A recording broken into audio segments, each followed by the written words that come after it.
Well, good afternoon again. I feel like I'm doing my daily lecture here, and I'm having these nightmares that I have to keep doing this day after day after day after day. It's some of you probably live that life.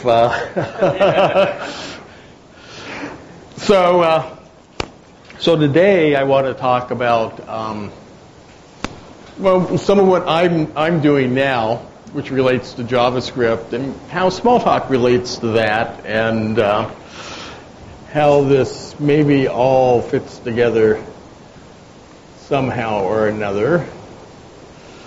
So I already gave you my sort of next era of computing talk. So I borrow some slides here from a different version of that talk. But another one of the things I've noticed about these various computing eras is that in each one there has emerged so far some sort of dominant application platform. For the corporate computing era, it was essentially IBM mainframes became the thing that virtually everybody used. And for the personal computing era, it was the Microsoft Intel PC really totally dominated during the majority of that era. So if we're moving into a new era now, the obvious question is, is there going to be similarly a dominant application platform that will emerge, and if so, what is that likely to be? And one of the possibilities, it seems to me, is that the web itself could be that platform, right? The thing that essentially, ultimately, everybody and any sort of device is programming in the environment of is that web platform. And let me explain a bit more what I mean by the web as a platform. So here's a picture of a typical browser as a way the user might perceive it and stuff. It's a UI and it has an address bar and all that stuff. But what I'm really talking about is what's behind all this. What we as software developers see as the environment in which we're building applications. And if you kind of fuzz out that user interface, behind it we really have an application platform that's made up of a number of components. The last couple of years we tend to call this HTML5 or just a web platform. It has a programming language component that's JavaScript, but it has a number of services underneath, including things like local storage and network input and output, WebSockets, various user interface affordances, in the most recent versions, APIs for accessing sensors on devices like phones and stuff, and eventually you can probably expect things like motor controls and stuff to run your robots, and it's really a complete application platform, and it doesn't have to be fronted simply by the face of a browser, right? And one of the unique things about this is it has multiple interoperable implementations.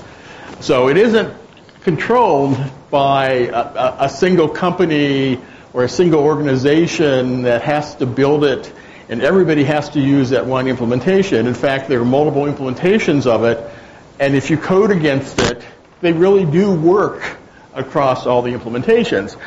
It's actually probably the closest realization that we've ever had to this concept of write once, run everywhere. It's actually more compatible across platforms than Java was.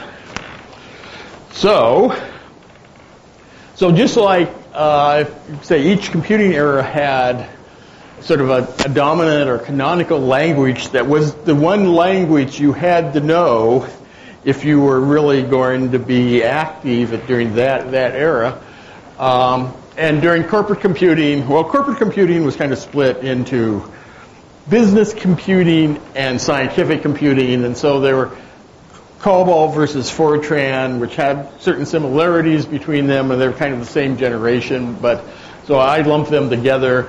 During the personal computing era, it really was the C family emerged, including C++ and arguably even Java, as the language that was used across the span of everything that was going on during that period, from systems, operating systems level stuff, up through application development on both clients and servers. And so, speculate is what this, again, can we expect there to be a canonical language? Historically, there has been. So why wouldn't there be again? There tends to be forces in the market and forces in industry that force people to use one very common thing. And if it emerges that the web itself is the platform, well, the language that's built into the web is JavaScript. And so it seems like there's a very good chance that JavaScript is going to be the canonical language of the ambient computing era. Yeah, well, that's right. And great lead into my next slide. Well, why JavaScript? Well, it's because worse is better. And I don't know, how many of you are familiar with this phrase? Yeah, a few of you. Okay, so this is actually a phrase that was coined by Richard Gabriel, who was one of the designers of Common Lisp.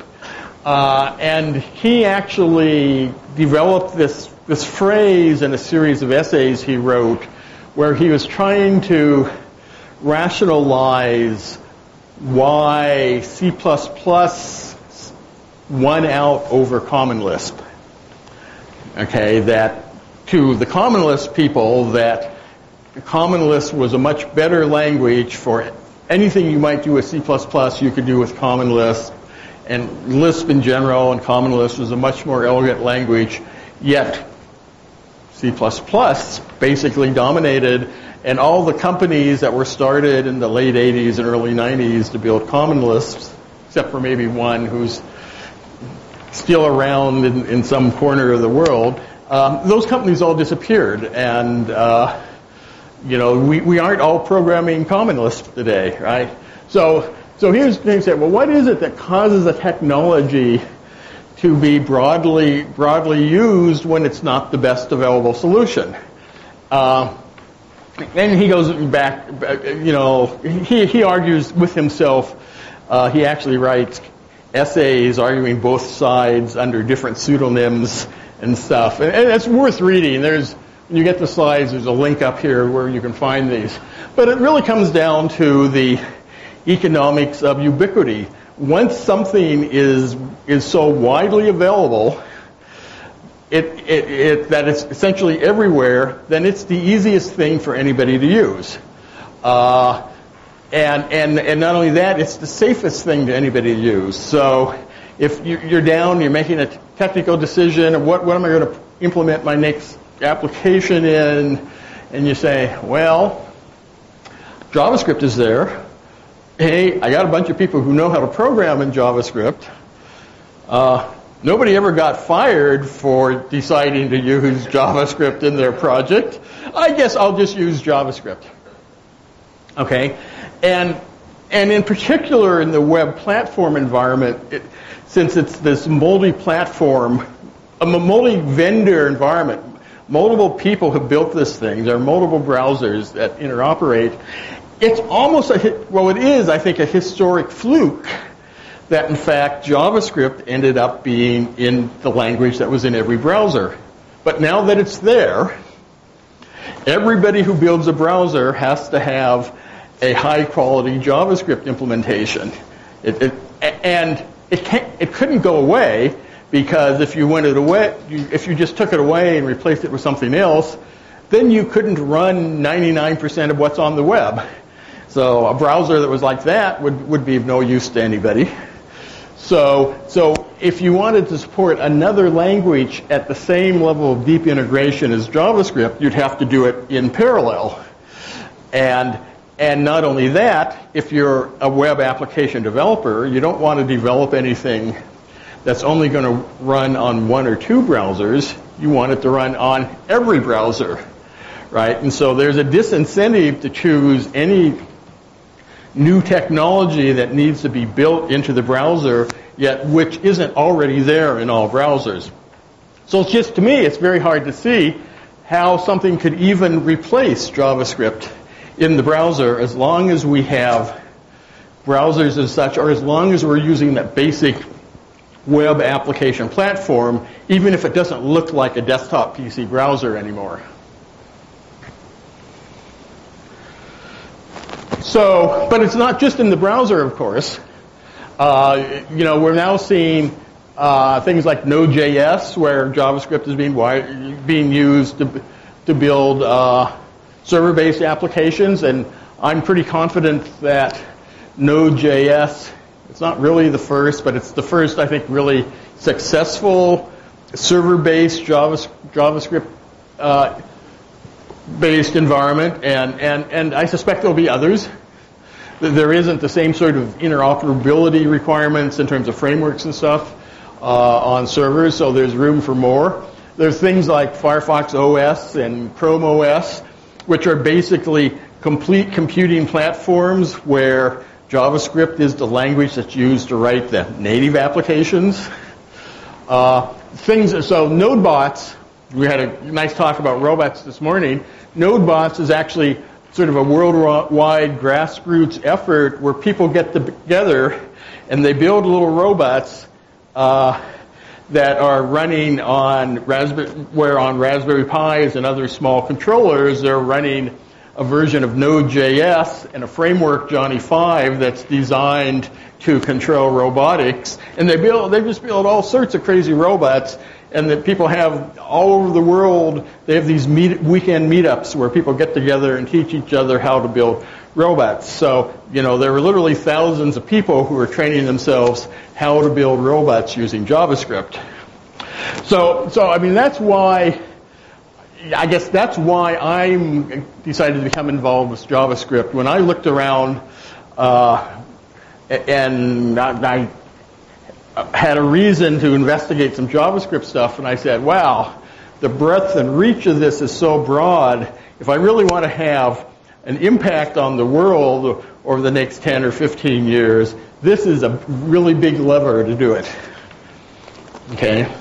So let me give you a little history of JavaScript and kind of get into how Smalltalk kind of influenced its development.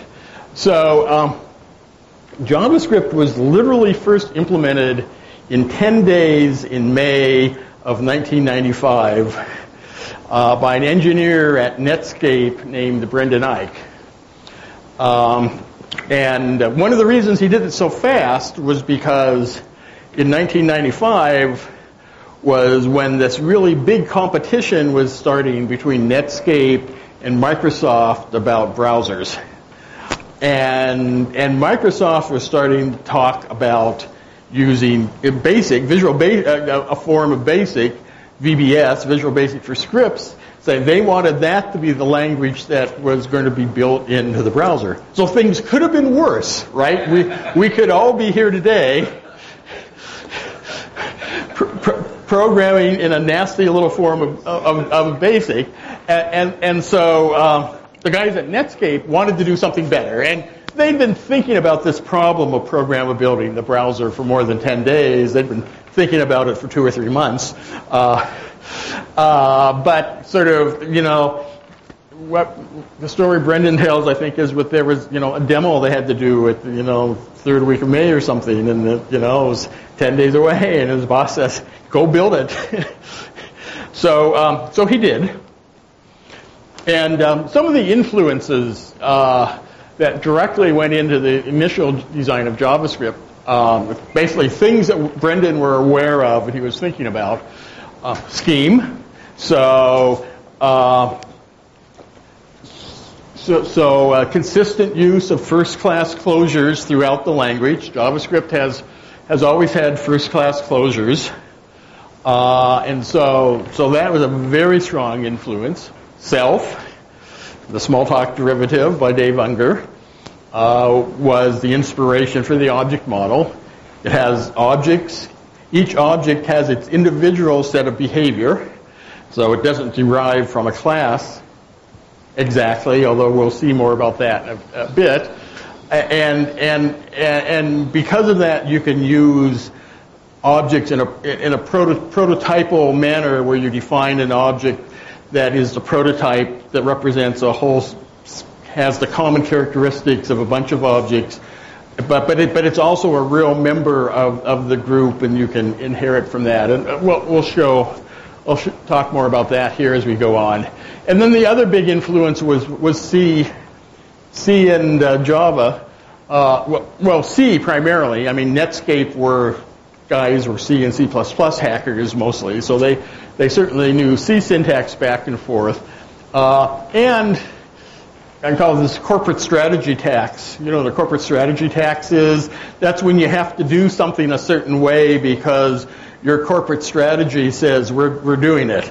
And at the time, the Netscape was forming a strategic relationship with Sun, where Sun was pushing them to replace C++ as the implementation language. And so there was this big commitment to do stuff Java-ish, so making this language look like Java, which also looks like C, was kind of just a requirement that was laid on top of this. So the early history. So in May, Brendan implemented this thing in May. At the same time, he also actually implemented kind of the first version of the DOM, because kind of the purpose of JavaScript was to do that sort of manipulation, respond to a button click and stuff. It first shipped in September of 1995 in a beta version of Netscape. It wasn't called JavaScript yet. The original project was codenamed Mocha, and the first shipping version was called LiveScript. And by the time it actually it was called JavaScript by December, and that was where the Sun deal was coming together. And by the following August, Microsoft had cloned it into IE3, and actually Microsoft did a pretty good job of duplicating it when they cloned it. They did a less good job of duplicating the DOM APIs, but the actual core language they did a pretty good job at. And now, since you had two implementations of this language, there is an obvious need for standards, or a standardization process started under the auspices of ECMA International, which is a European-based standards organization. And I think in 97 was then the first ECMAScript standard for JavaScript came out. The first ECMA standard for JavaScript, but they called it ECMAScript because there's all sorts of trademark issues relating to the name Java, and Microsoft was getting into these lawsuits, and so with Sun and just all sorts of messy stuff. And they came up with ECMAScript because it was the worst name they could think of that everybody would agree with, and they thought it was so bad that it would have to be replaced as a name really soon, and it hasn't been. At any rate, and then over the course of the next couple of years, there's some refinements and extensions. And in 1999, ECMAScript 3, which is sort of the language that most people are kind of used to in browsers, was standardized in 1999. So specifically, what is ECMAScript? So I'm the editor of the ECMAScript standard. And in the standards world, editor means approximately the same thing as author. So ECMAScript is the name of the international standard that defines JavaScript.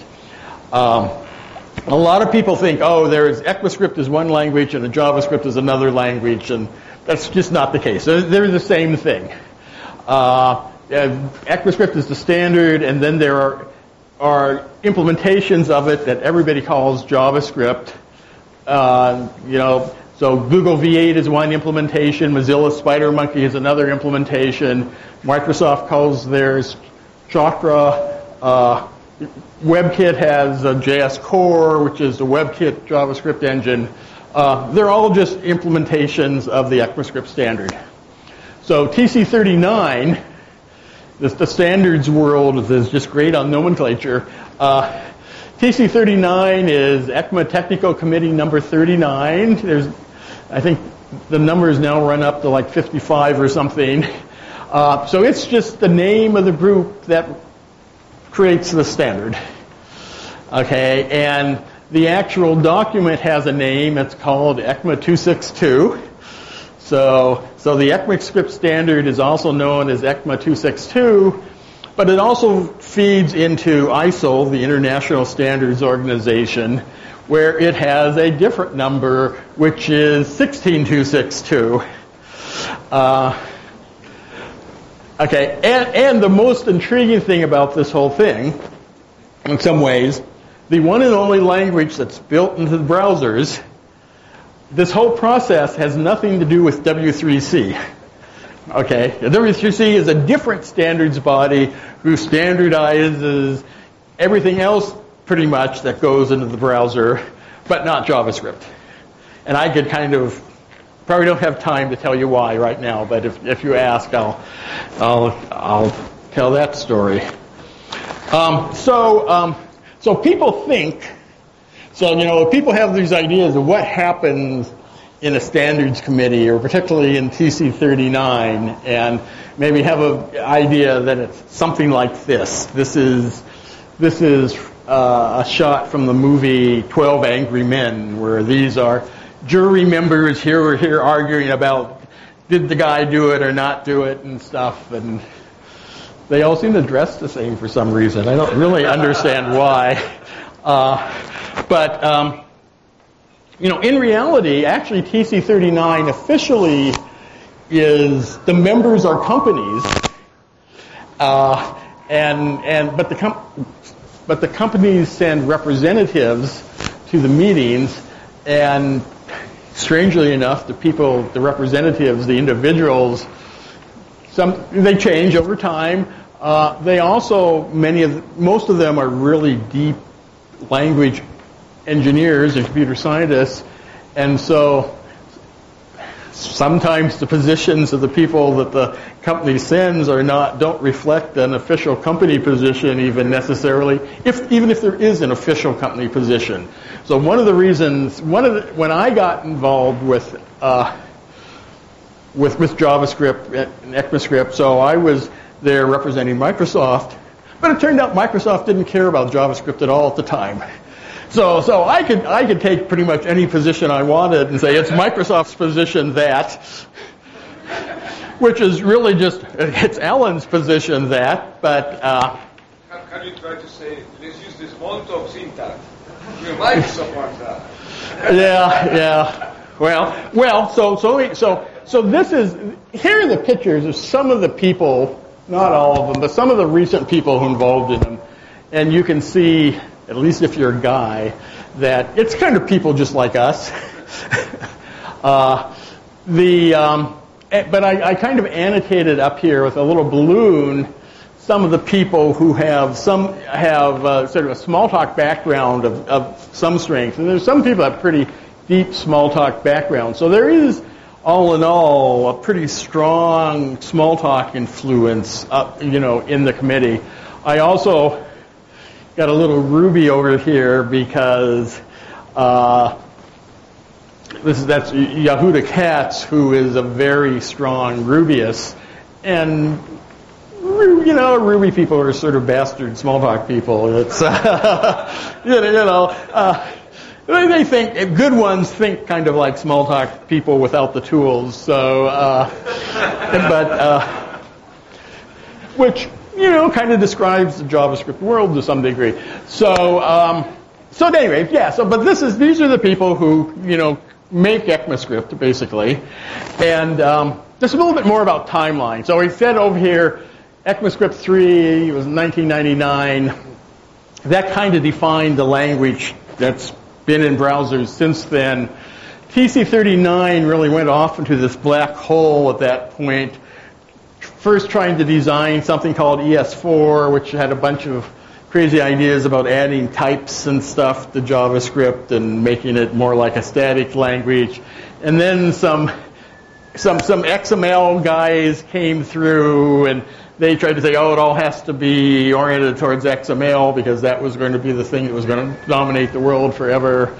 And then there was another attempt to do an even wackier ES4 that was just really complex. And so this is sort of the committee here kind of just doing committee stuff for a number of years. Turns out at the same time, this thing, ES3 came out and all the browsers implemented it, and it was quite stable because this was all going on. And during that period, this whole idea of Web 2.0 style applications or AJAX style applications emerged. And some people argue that this was possible because ECMAScript 3 was so stable. It was a fixed platform that people developing these new application models could work with. But so by the late 2000s, it was, there was a little bit of cleanup and extension from these days. Project actually started was called ES3.1 as sort of an alternative to ES4. And so as ES4 sort of sunk into the ground, what was left was ES3.1, which we renamed ES5. And that was released in 2009. So in the period between 1999 and 2009, what happened in the standardization world was really just some clarifications in the standard where implementations had kind of diverged and it wasn't clear what they were supposed to do, and so those were addressed in the standard. And then just a few very small incremental features. But ES5 is still largely what was ES3 was. So at the same time, it was clear that this 1999 language wasn't strong enough to do everything people were now trying to do with JavaScript. People are really building large, full-featured, complex applications that require domain models and are built by multiple people and such, modularity. And so there was a need to support that in the language. And so back at this time, a new effort started at the time we called it Harmony or ES6, but it is now called ES6, and that's essentially done. I have to go home and work like mad for 2 months, and then it's done. And it's going to be released as a standard in June of next year. And then the intent right now is to do every year to do incremental updates and stuff, to do small feature increases. Now, a couple things I want to say about both the nature of the ECMAScript standard and things we worry about in TC39.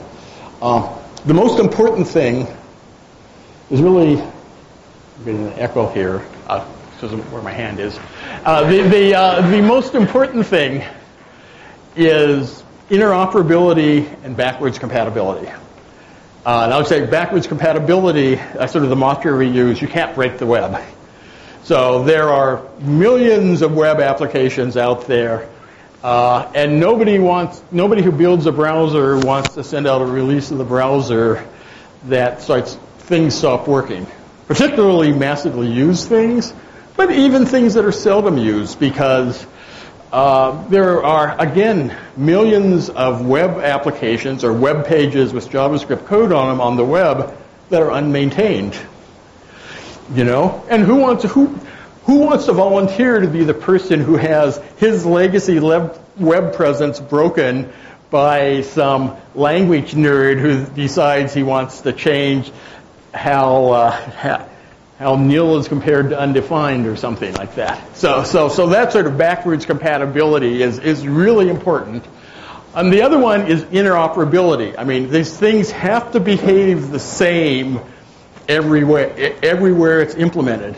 And where classically people who write language specifications have tried to leave room for implementers to do things in different ways, and so they say it's implementation defined or unspecified, what order these exceptions will be thrown in, for example. We can't do that because on the web, people do crazy things. An exception gets thrown and they look at the state of objects, and you can have side effects, and things just keep going forward and stuff. One of the ways Doug Crockford, who he claims to have discovered JSON, is how he builds himself. But one of the ways to characterize this is that for almost any language and language implementation, you as a developer choose the language and you choose which implementation. As a Smalltalk developer, you choose whether you're going to do a Pharaoh, or you're going to use VA, or you're going to use Squeak, and you're going to do it. And then you send your application out with that. So you make the choice of whose implementation of the language the end application is going to run on. In JavaScript, it's the actual end user who decides which implementation. As a web developer, you just put this application out there, and the end user might choose Firefox. He might choose Internet Explorer. He might use Safari. He might choose some obscure browser built by some graduate students in South America. But the expectation is it will work the same for all of them. And so that requires very precise specification of everything. And so if you actually look at the spec, you'll see it's almost all this very detailed pseudocode that describes exactly what the semantics are of every operation. So for ES6, some of the things we focused on, we're focusing on helping people build large, complex applications. So some of the things I'll touch on. So better modularity. Basic JavaScript essentially didn't have any modularity until now, or very crude modularity. Sort of ad hoc modularity. People had invented patterns to do modularity. Better abstraction capability. We'll get into that in a minute. Think classes. Better support for functional programming. JavaScript has also always had good functional programming support in one sense. Okay,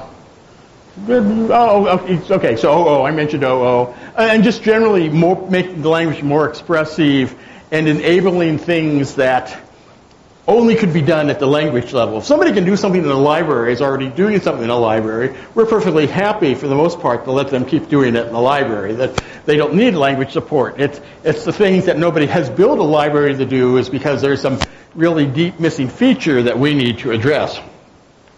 So in doing all these things, there's a couple of things we need to consider. First one is we have an existing language there, right? And so we don't want to create an architectural monstrosity that takes up here one style and then applies a completely different style to the front of it, and you have no idea what this is. All right, so that's a big concern. We have to respect what we have, even as we hate it in some cases. And the other thing is the baggage problem. There is a huge set of baggage that comes with the language, and like I was saying, in many cases we just can't get rid of it. We have to live with that baggage, work around that baggage, and try to move forward. And of course, how we do it, go back to beginning, scheme and self, Is it a functional language? Is it an object-oriented language? Is it a class-based language? Is it a prototype-based language? Is it a highly permissive language, or is it a very secure language? These are the sorts of things we fight about, right, in terms of how we're going to evolve the language forward. So I'm just going to give you just a big overview of what's in ES6. So here's probably the biggest thing to know is that the current version is about 250 pages of standard, and ES6 is about 650 pages. So there is a lot of work, actually a huge amount of work that's gone into ES6. How ES6 is different from ES4, it doesn't have the insane craziness that people were trying to do. So we've tried to make the syntax in a number of places more concise while being more expressive. It's more compact. We have modules and a way to do sandboxing. We've added class declarations, so when people are wanting to think a class-like abstraction, they can describe that. We now have block scope declarations that actually work the way you would expect block scoping to work. We've introduced a way to build extensible control abstractions via iterators, which iterator is very much like a Smalltalk stream. You know, you say next, next, next, you get values back. And a generator is really a form of a coroutine. It's a function that essentially works as a coroutine. So it can create objects that you say next, next, next to, and it gives you values back as an iterator. But those next, next, next are actually coming out of a loop you've coded inside the function and such. Promises are an abstraction that really do it's actually really to manage callbacks and continuation passing style, which is used all over the web. There's some DSL support I won't get into, but it's kind of interesting. So JavaScript has always had a number of built-in classes, essentially, and they weren't extensible via subclassing. Well, we wanted to make sure we fixed that. There's now various forms of binary objects or binary arrays, so which you obviously need for lots of things. We've added sets and maps, or dictionaries and sets, if you want to think about it in Smalltalk terms, as well as weak variants of them. Another Smalltalk thing I didn't mention, some of you probably have heard of ephemerons, right? Ephemerons is sort of the style of handling weak references that were originally invented for Digitalk Smalltalk. So the weak maps and sets in ES6 are based on the ephemeron concept. Better Unicode support. So that's what's gone into this 400 extra new pages. So I want to talk about objects here, and kind of compare Smalltalk objects and JavaScript objects.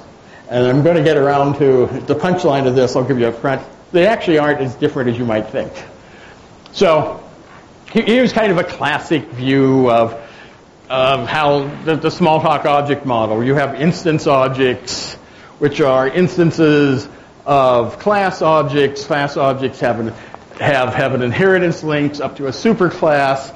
They also have a reference over to a method dictionary, which is things with a vertical line here, like a dictionary. You can do a key value lookup on, and the values of them are compiled methods. And of course, we all know in looking at this that each of these things is itself an object, and behind it we have, for each of them, this same sort of structure replicated and stuff.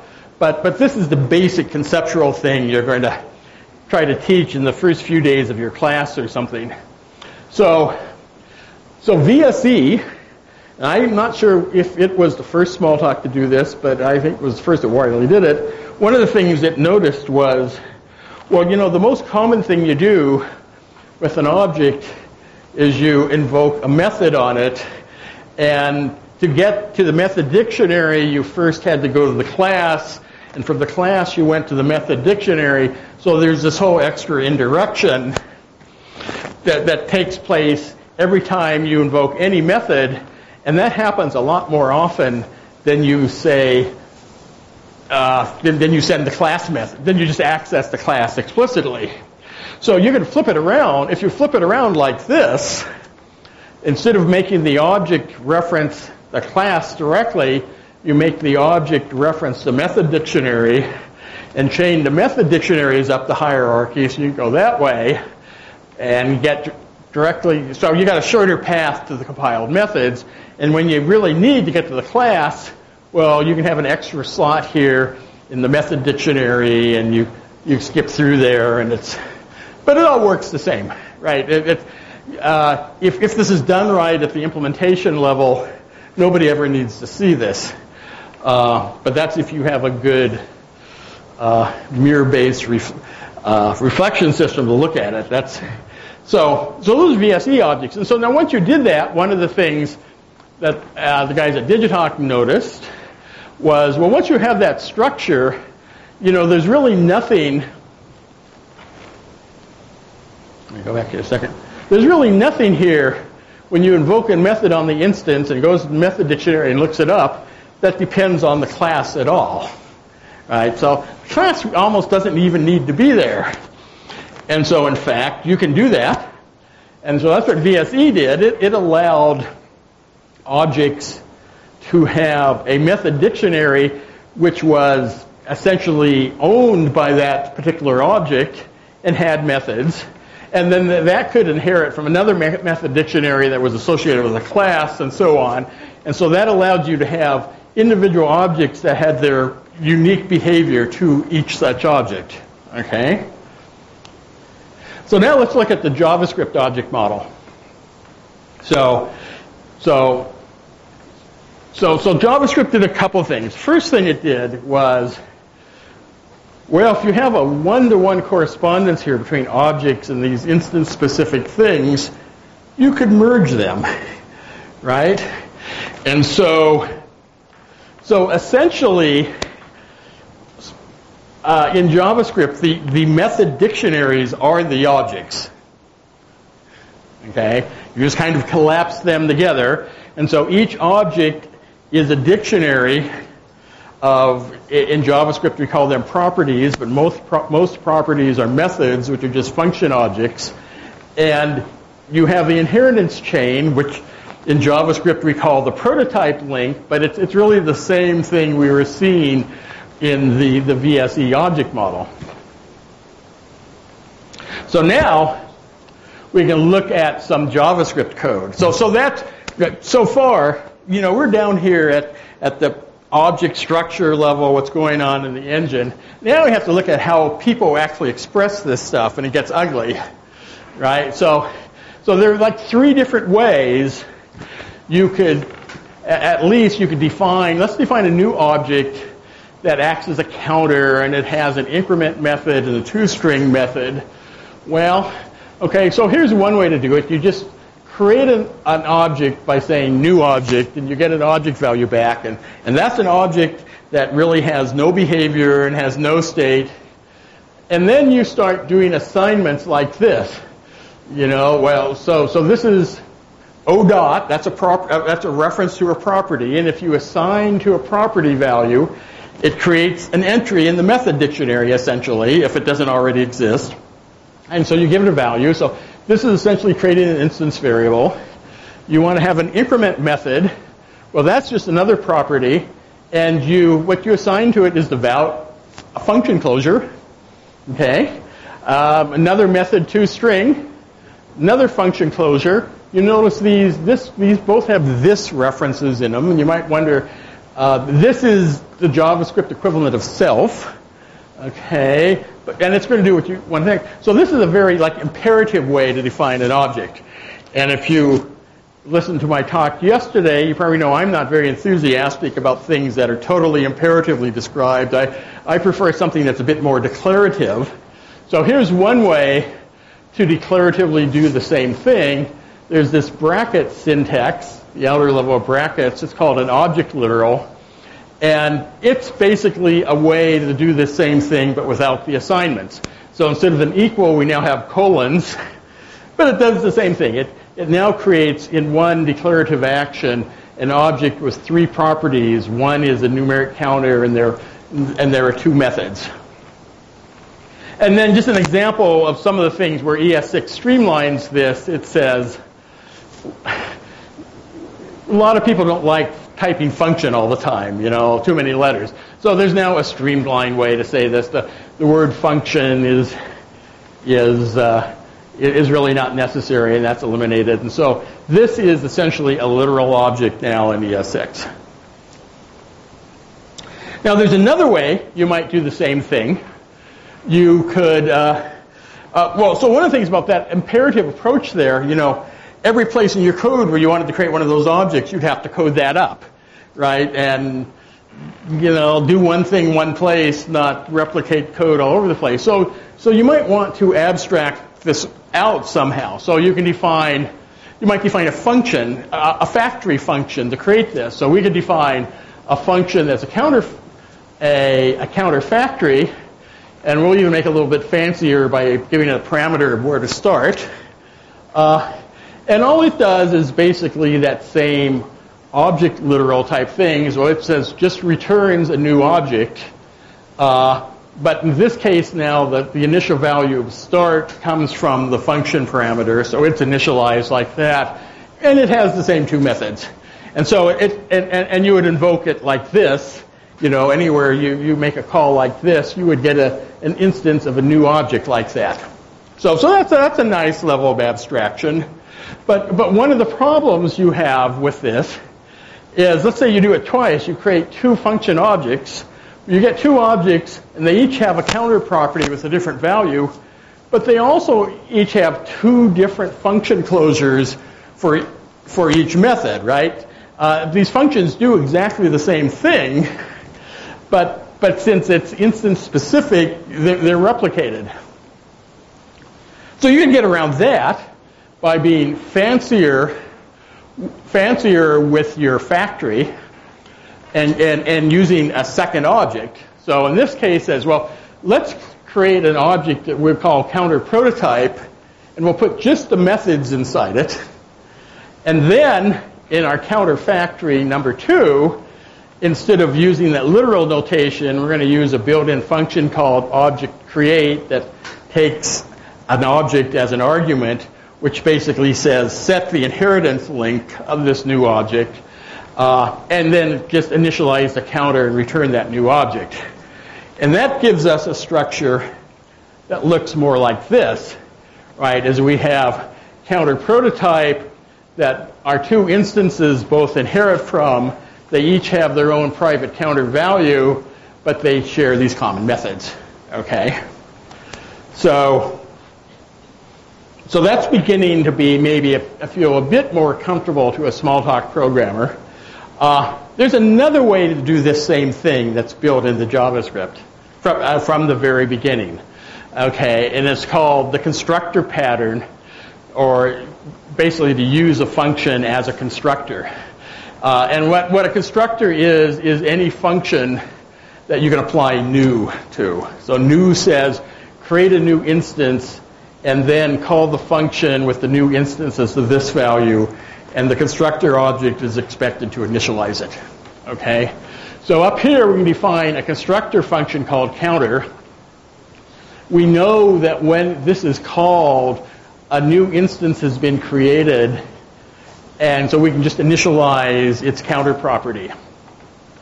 We also know, if we're a JavaScript programmer, that each counter function has a property named prototype, which is the prototype object that the instances are going to reference. Magic that's built into it, okay? And so we write this function, and now again we can have some imperative steps here that say, well, into the prototype object, let's plug in two methods, and this is going to give us, and then we'd invoke it like this, and this is going to give us exactly the same structure, okay? But we build it in a completely different way. So, there's one difference. So, and the one difference is that from the previous distance, we now have this counter function floating out here, and there's a link between it and the prototype object. But that's really the only difference, right? But you can kind of think of this counter function here as the class. Okay, so now, what if you want to do real subclassing? I won't go through all the details of this, but this is how you then take, let's say you had a superclass named person, and you want to create a subclass called employee, and you want to use that same pattern to create this thing. Well, it takes a bunch of code like this, and it includes okay, here's how you can do the equivalent of a super call in the initialization. So this is like super initialize. Here's something you're supposed to do, but people often forget, which is to make sure that the prototype, that superfluous comma there, but that the prototype has a property that references back to its constructor. That's the equivalent of the class method on a Smalltalk object. You can do class-side inheritance, but most people don't think about doing that either. And this is strange magic that's doing that. And then you can install methods, and you can actually install them to be instance methods or constructor class-side methods. Okay, so you do all that stuff. And if you do all that, you get something that looks like this. Okay? So now, let me just flip forward here. Whoops, too far. Let me flip here. You know, we had the VSE Smalltalk model, where it didn't show the instance, and you have what you get in the JavaScript constructor pattern. They look exactly the same, basically. Okay. So, and this constructor model that I'm showing here is the model since JavaScript 1, ECMAScript 1. It is the model that was used for all built-in objects in JavaScript. So it's really the case that the standard model for doing class-like abstraction in JavaScript is exactly the Smalltalk model. Now, it turns out, because this is all pattern-based, lots of people have gone off and now defined libraries to make it easier to define these abstractions. And each of these libraries takes their own different approach to doing this stuff. And that causes a problem, because as long as you're working with just one library and you're using its set of helper abstractions to define your classes, everything's fine. But as soon as you bring in library number 2, which does things slightly different and has slightly different semantics, it wires things slightly differently, suddenly you have a hard time exchanging objects between those. And so that's why in ES6 we've introduced class declarations. And a class declaration does exactly what I showed in that other pattern. Here's how you would define an employee that extends person. You say, here's the constructor. It has some parameters. You do a super call to do the super initialization. You initialize the local state, and here are the methods. And you can even define class methods, which unfortunately are called static, even though there's nothing static about them. But this is, since it looks like Java and C++, people expect to say static there. And if you say, no, they aren't really static, they don't know what you're talking about. So that's what it says. Or if you want to look at it side by side, this is kind of the pre-ES6 manually written code you'd have to write.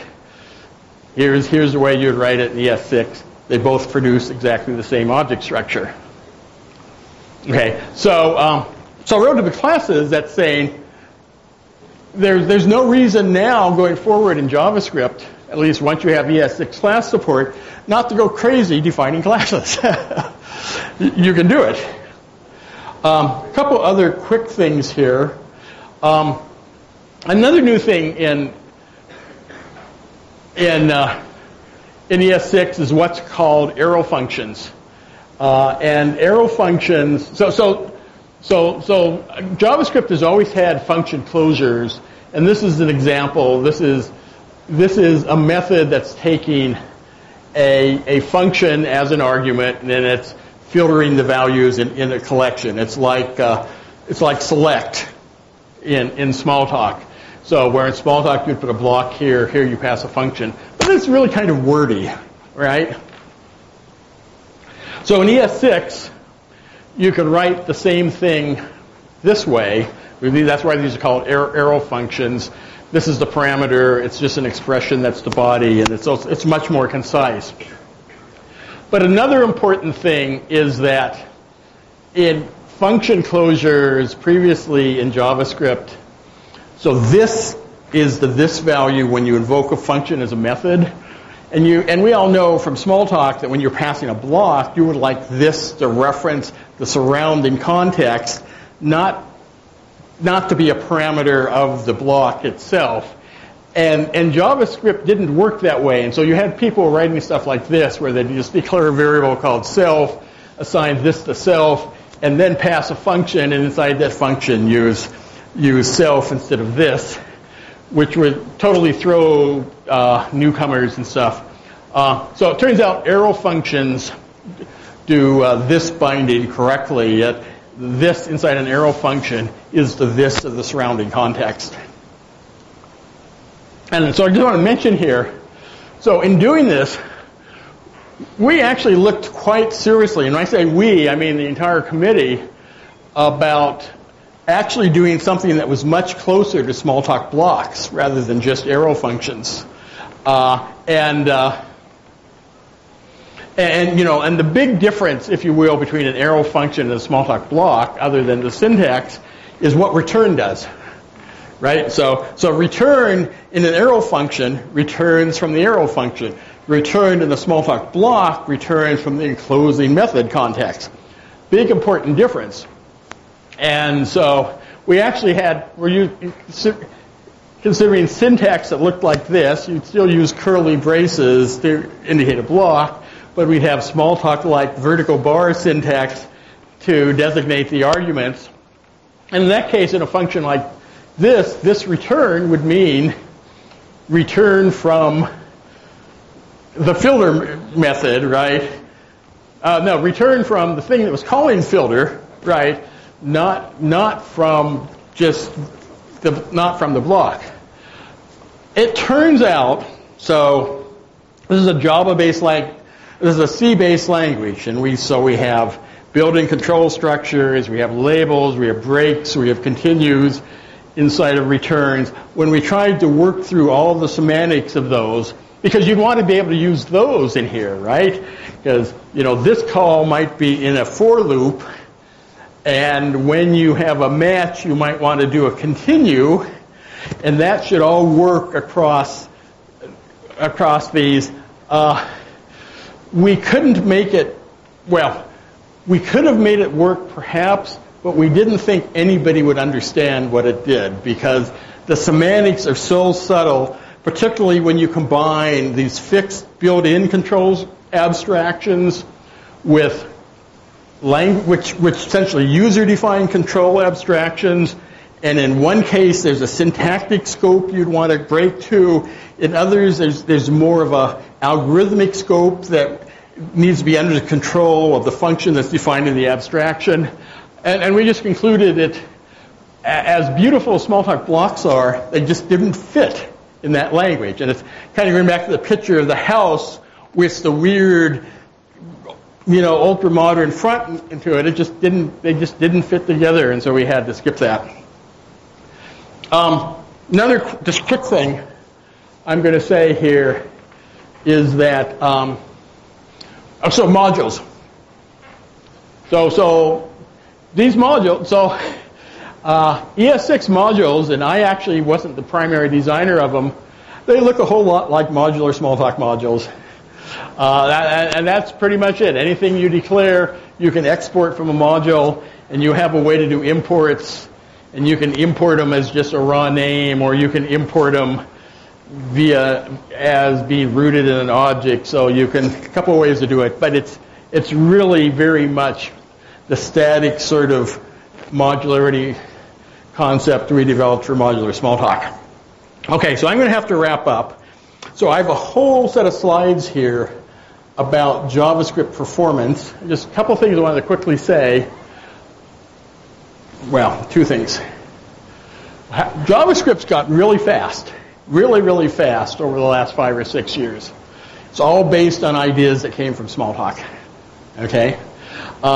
Except for it's gone forward from where really Smalltalk research stopped. And it's gone forward at a much more massive level, because these are big engineering efforts at Google and Mozilla and Microsoft, each with dozens of people working on it and stuff. So there's lots and lots of dollars being invested in JavaScript performance. To the degree that JavaScript is being used as a target for C compilers. Okay. Here's a kind of model of how it works, but fundamentally, the C++ code gets compiled down to JavaScript code that the JIT knows it can recognize the sort of code that a C compiler would recognize, which isn't very dynamic, and generate code that runs almost as fast as native C code.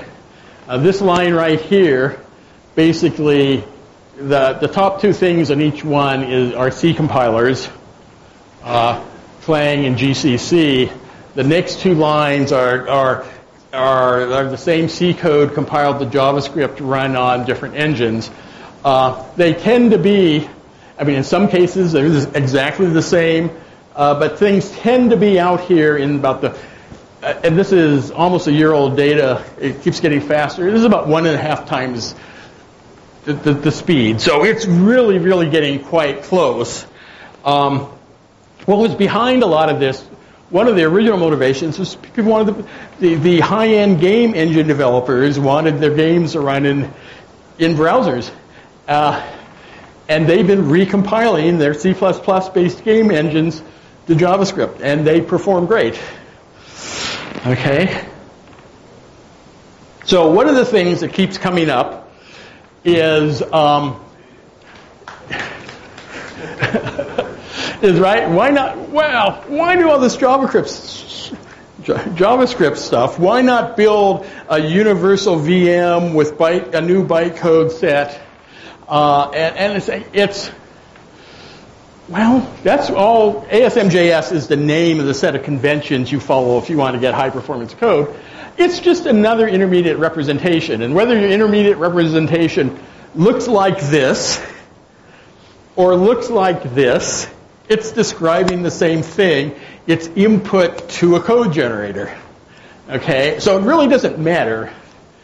But except that, JavaScript is already there.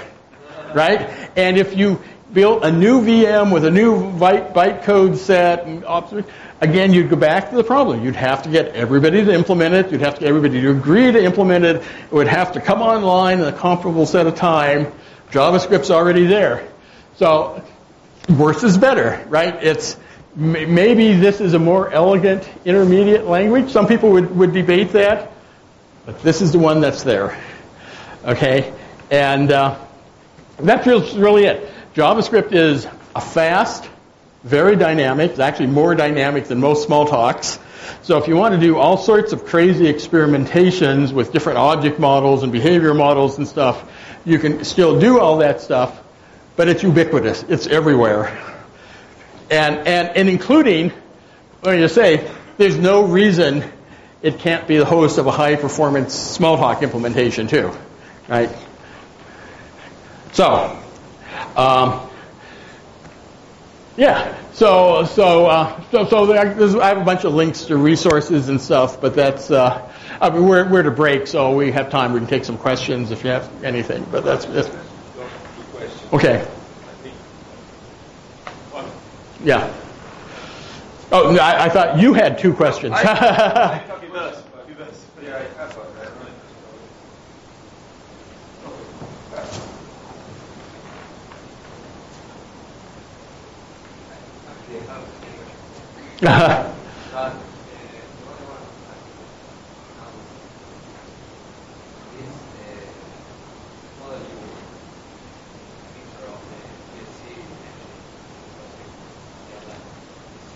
Mm-hmm.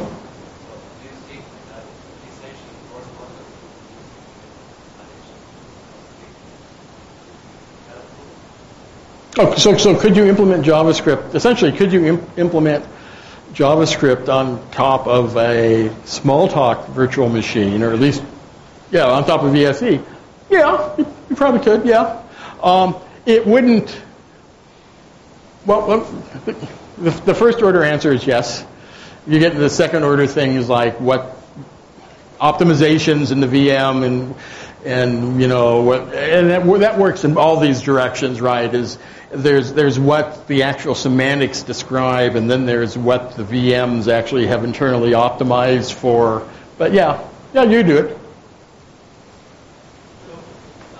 Something caught my attention when you were showing the different things you consider while trying to do things like the return binding for the static methods. So you said that it used static keyword because people will get confused or is the thing that people expect. But on the other hand, you consider Python learning maybe more difficult to understand that the class message. Yeah, but no, we didn't. In the end, we didn't do that. So I was wondering if including this static keyword would help or not people. You said that people expect that, but it would affect also the way people think and understand the Yeah. So interesting questions. So first of all, I didn't want to use the static keyword myself. I wanted. It's actually a place where syntactically we had the option of using anything we wanted because it wasn't in an identifier position where we had reserved word compatibility issues. So I would have personally called it something else.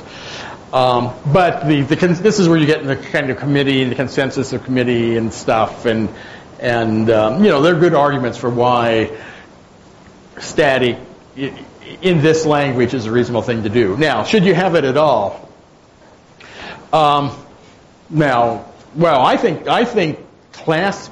So it's a class method, is what it is. Whatever we call it, it's a class method. I think class methods have lots of uses. And the language, and particularly if people who wanted to have class methods, the underlying object model would support them whether the class declaration did or not, right? So you would then have people who wanted to have them having a mix of these declarative class definitions with then imperative code to patch in their class methods, okay?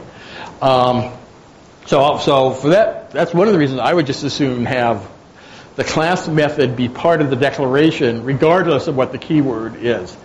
Now, coming from Java, coming from C++, I think also it's the way in Java, class methods aren't inherited, right? There's no self. Yeah, there's no self, and there is here. So people are used to that. Can still write methods that way. You know, define their in each class define methods and don't reference self and just do something. So we aren't getting in the way of that, but we do have this on the class side, and we do have inheritance. So anybody who wants to use that generality can use it. Okay, well, thank you very much. Thank you.